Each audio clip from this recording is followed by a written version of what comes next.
Hi అండి. నమస్తే. నేను మీ లక్ష్మీ చౌదరిని. వెల్కమ్ టు మిస్టీ మధురిమలు తెలుగు ఆడియో స్టోరీస్ ఛానల్ని సపోర్ట్ చేస్తున్న అందరికీ థ్యాంక్ యూ సో మచ్ యార్.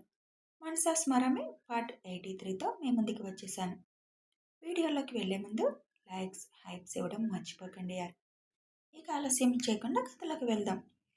ఇంటికి వెళ్ళిన అవని, పార్టీ కదా, నా వైపు చూడడం లేదు, మాట్లాడడం లేదు కదా, చెబుతా అనుకుని ఇంతకుముందు పార్టీలో అభి చూసిన చూపు గుర్తు తెచ్చుకొని, పార్టీలో నన్ను చూసి మీరు మీ అంతటి మీరొచ్చి నన్ను హత్తుకునేలా చేస్తాను, అస్సలే లవర్ని కదా ప్రస్తుతానికి అని చీరలు వెతకడం మొదలు పెడుతుంది. ఏ చీర కట్టుకొని అభిని ఫ్లాట్ చేయాలా అని వెతుకుతుంది. అదంతా చూస్తున్న అనుగారు, ఏం చేస్తున్నావు, ఎందుకు అవన్నీ అలా గెలుకుతున్నావు అని అడుగుతారు. ఎల్లుండి పార్టీ ఉంది ముసలి, ఏం చీర కట్టుకోవాలి అని చూస్తున్నా. అందులో ఏమున్నాయి, నువ్వు కట్టుకోను, నిన్న మీ అమ్మ ఒక చీర తీసుకుంది, అది కట్టుకో అని చెబుతారు. అమ్మ చీర కొందా, ఎప్పుడు వెళ్ళింది బయటికి? బయటికి వెళ్ళలేదు, మన ఫ్లాట్లో ఒకరు శారీస్ అమ్ముతున్నారు కదా, ఆవిడ ఎప్పటి నుంచో అడుగుతుంది, అందుకే నిన్న పక్క ఆంటీ వెళ్తుంటే మేము వెళ్ళాం చూద్దామని. అక్కడ ఒక చీర బాగా నచ్చింది, అది తీసుకున్నాం అని చెబుతారు అను. ఏది ఆ చీర అని అడుగుతుంది అవని.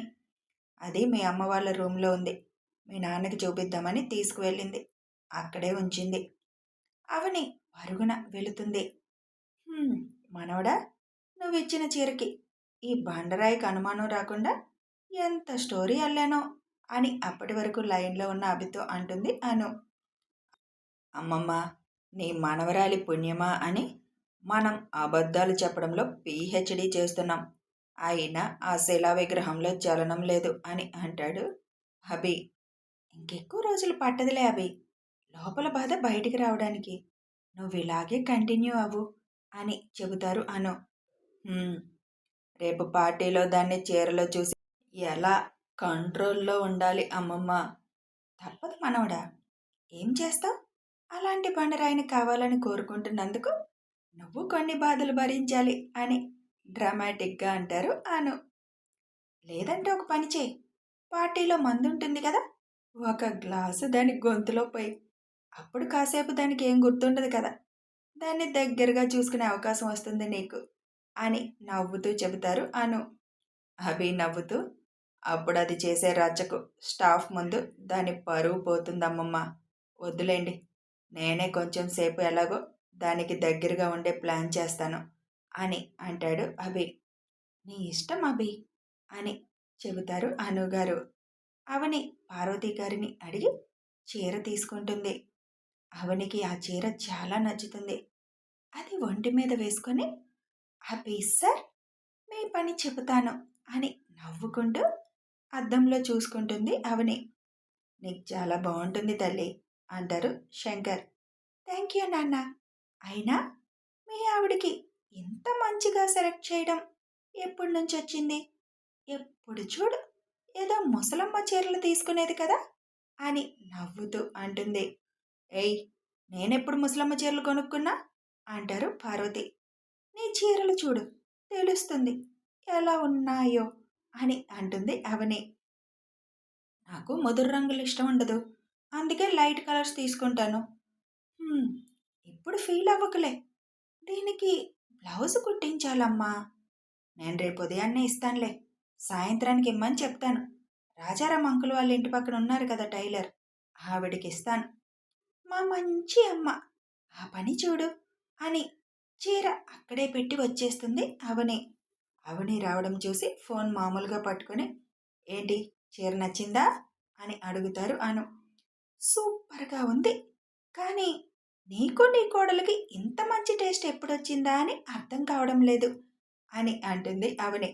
ఓయ్ నిన్ను అని నెత్తి మీద కొట్టబోతుంటే తప్పించుకొని, నిజం ముసలి, ఇన్నేళ్లలో మీరు సెలెక్ట్ చేసిన బెస్ట్ శారీ అంటే ఇదే అని అక్కడి నుంచి బయటికి పరుగు పెడుతుంది. సరే మనోడా, ఉంటాను, నువ్వేదో ఒకటి ఆలోచించు అని చెప్పి ఫోన్ కట్ చేస్తారు అను.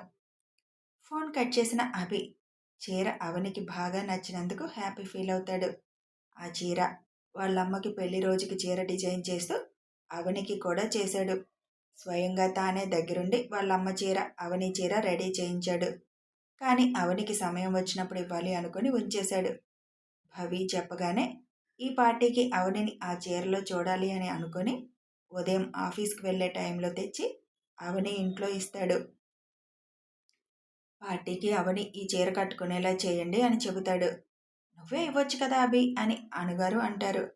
తీసుకోదమ్మమ్మ, త్యాగశీలి, అందుకే అని ఇచ్చి వెళ్ళిపోతాడు. అది గుర్తుకు రాగానే అదే నేనిచ్చుంటే అది తీసుకోకుండా ఉండడానికి ఎన్ని నకరాలు చేసేదానివి అని నవ్వుకుంటూ అనుకుంటాడు అభి. కష్టంగా ఉందే నీకు దూరంగా ఉండడానికి, మాట్లాడకుండా ఉండడానికి, కానీ తప్పడం లేదు అని అనుకొని ఇంటికి స్టార్ట్ అవుతాడు. కోమలి వాళ్ళ అమ్మకి ఫోన్ చేసి, అమ్మ, నేను ఇంక ఇక్కడ ఉండను. ఈ ముసలి నన్ను ప్రతిదానికి కొడుతుంది. అసలు అభిబావ దగ్గరికి వెళ్ళడం అటుంచు, చూడడానికి కూడా ఒప్పుకోవడం లేదు. అది కాక పని నేర్చుకో, అసలు ఇంతవరకు ఒక్క పని చేయడం రావడం లేదు నీకు అని పనులు కూడా చేయిస్తుంది. వంట నేర్చుకోమని తన కోడలు వంట చేసినంతసేపు కిచెన్లో నిలబెడుతుంది. కూరగాయలు మొత్తం నా చేత కట్ చేయిస్తుంది. వేళ్ళు కోసుకున్నా వదలడం లేదు. ఇంకా నా వల్ల కాదు ఇక్కడ ఉండడం అని బోరుమంటుంది. అలా అంటే ఎలా కోమలి? వాళ్ళని బుట్టలో వేయాలంటే కొంచెం నువ్వు కూడా వాళ్ళు చెప్పినట్టు వినాలి అని చెబుతుంది భవాని. నీకు చెప్పింది అర్థం కావడం లేదమ్మా. వాళ్ళందరూ ప్లాన్గా ఉన్నారు. అసలు బావ అయితే ఆఫీసు, లేదంటే ఆ రూము, ఇంకా బయటికి రావడం లేదు. ఇక పైకి వెళ్ళడానికి లేదు నాకు. ఎప్పుడు మీ అమ్మ నేను వేడుని నేడును నేను అన్నట్టు నా వెనకే ఉంటుంది. ఇంకెలా బుట్టలో వేసుకోవాలి? వీళ్ళు బుట్టలో పడే రకాలు కాదు అని అంటుంది కోమలి. అది కాదు మా, ఇంక నువ్వెన్ని చెప్పినా నేను ఇక్కడ ఉండను, మన ఇంటికి వెళుతున్నా అని ఫోన్ కట్ చేస్తుంది కోమలి. అదంతా ఫోన్లో విన్న ప్రభాకర్కి కోపం వస్తుంది. మీ అమ్మకి ఏమైంది? మొన్నటి వరకు బాగానే ఉంది కదా అని అంటాడు. ఏమో, నేను చెప్పాను కదా, ఏదో మార్పు వచ్చిందని, ఏదో జరుగుతుంది మనకి తెలియకుండా అంటుంది భవాని. ఏం జరిగినా మనం తెలుసుకోవాలి, ముందు మనం ఇక్కడి నుంచి వెళ్ళాలి అంటాడు ప్రభాకర్. సరే అంటుంది భవాని. అక్కడ చెప్పేసి అప్పటికప్పుడు ఊరు నుంచి స్టార్ట్ అవుతారు ప్రభాకర్, భవాని. అభి ఇంటికి వచ్చేసరికి కోమలి బ్యాగ్ పట్టుకొని హాల్లోకి వస్తుంది. వెనక ధను గారు, మీ అమ్మ వచ్చే వరకు గుమ్మం దాటితే ఊరుకొని కోమలి అని అంటూ వస్తారు. సుచిత్ర పోతే పోనివన్నట్టు చూస్తూ కూర్చున్నారు. అభి లోపలికి వస్తూ ధను గారు మాట విని, మళ్ళీ ఏంటి నాని ఇంట్లో ఈ గోల, రోజు ఏదో ఒక గోల ఉండాల్సిందేనా అని విసుగ్గా అడుగుతాడు. ఇక్కడ ఉండను అంటుంది అభి. వెళ్ళనివ్వు, తనకి ఇప్పటికైనా అర్థమై ఉంటుంది తను ఇక్కడ ఇమ్మడలేదు అని. పైగా తనేమి చిన్నపిల్ల కాదు కదా. అది కాదభి, వాళ్ళమ్మ మనకి అప్పచెప్పి వెళ్ళింది, మళ్ళీ మనం వాళ్ళకి అలా అప్పగించాలి కదా. అసలే ఏ చిన్న కారణం దొరుకుతుందా మాట అనడానికని ఎదురు చూస్తూ ఉంటుంది భవాని.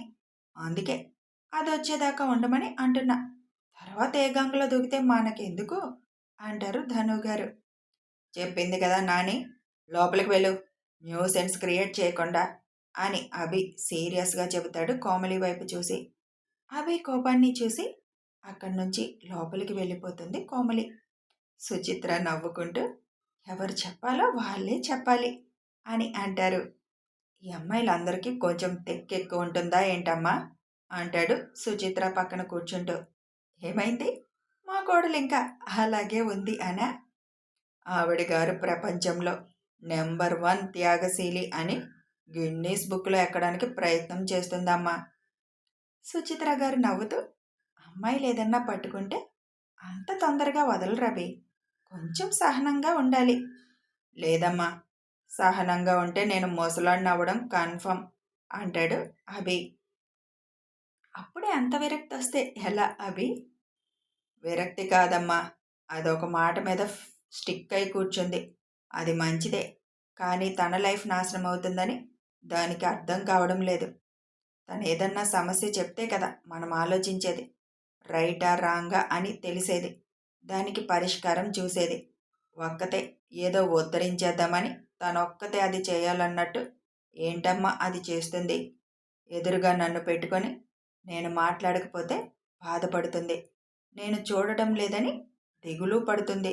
నేను భవితో మాట్లాడుతుంటే కుళ్ళుకొని చచ్చిపోతుంది. కానీ నోరు తెరవదు.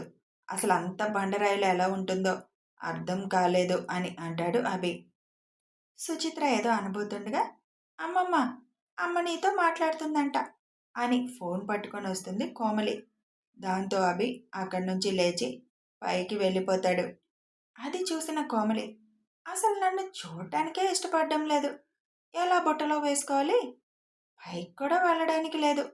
ఇంకింట్లో ఉండి చేసేదేం లేదు. బయట నుండి చేయాలి అని అనుకుంటుంది మనసులో. ధను గారు భవానీతో మాట్లాడి ఫోన్ కట్ చేసి మొత్తం మీ అమ్మకి చెప్తే నాకేమైనా భయం అనుకున్నావా? పని నేర్చుకోమండం కూడా తప్పేనా? పని నేర్చుకోకుండా ఏం చేస్తావు? ఆ పబ్బులమ్మట తిరిగి గొంగిరెద్దులో ఎగురుతావు అంతేనా? వస్తుంది కదా, దానికి ముందు 4 పీకితే అప్పుడు బుద్ధి వస్తుంది నీకు అని అంటారు ధనుగారు. ఏంటి, మా అమ్మని కొడతావా ఆ వయసులో అని కోమలి షాక్గా అంటుంది.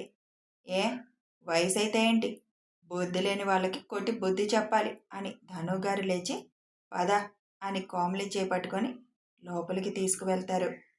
సుచిత్ర నవ్వుకుంటూ డిన్నర్ ప్రిపేర్ చేయడానికి కిచెన్లోకి వెళ్తారు.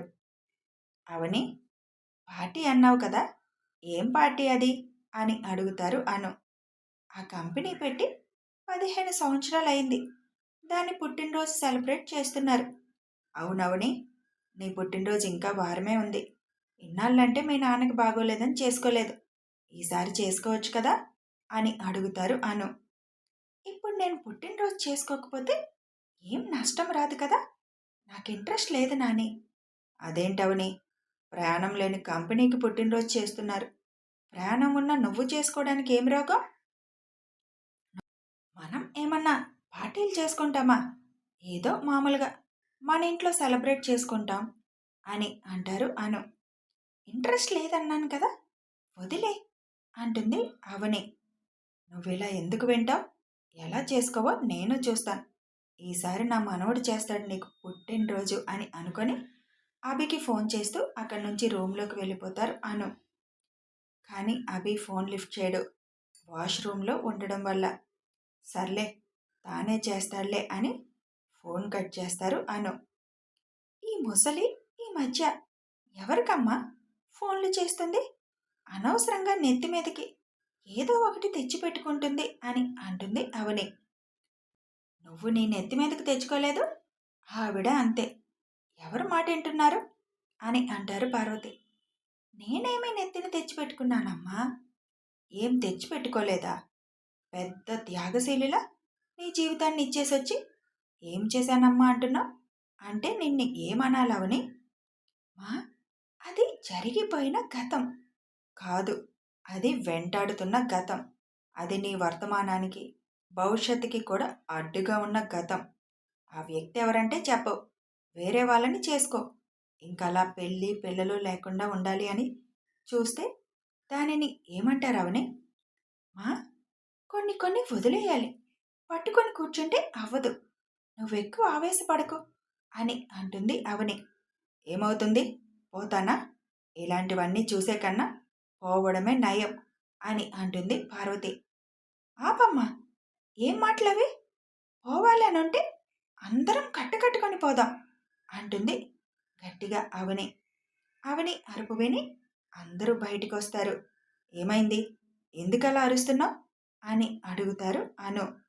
కథ కొనసాగుతుంది. పాపకి కొంచెం కోపం వచ్చింది, మరి ఏం చేస్తుందో చూద్దాం. ఇక పార్టీలో అవని ఏం చేయబోతుంది, అభి ఏం చేయబోతున్నాడు తెలియాలి అంటే ఫాలో అయిపోండి. వీడియో నచ్చితే ఒక లైక్ చేయండి, షేర్ చేయండి, కామెంట్ రూపంలో మీ అభిప్రాయాలు తెలపండి, సబ్స్క్రైబ్ చేసుకొని సపోర్ట్ చేయండి. Thanks for watching.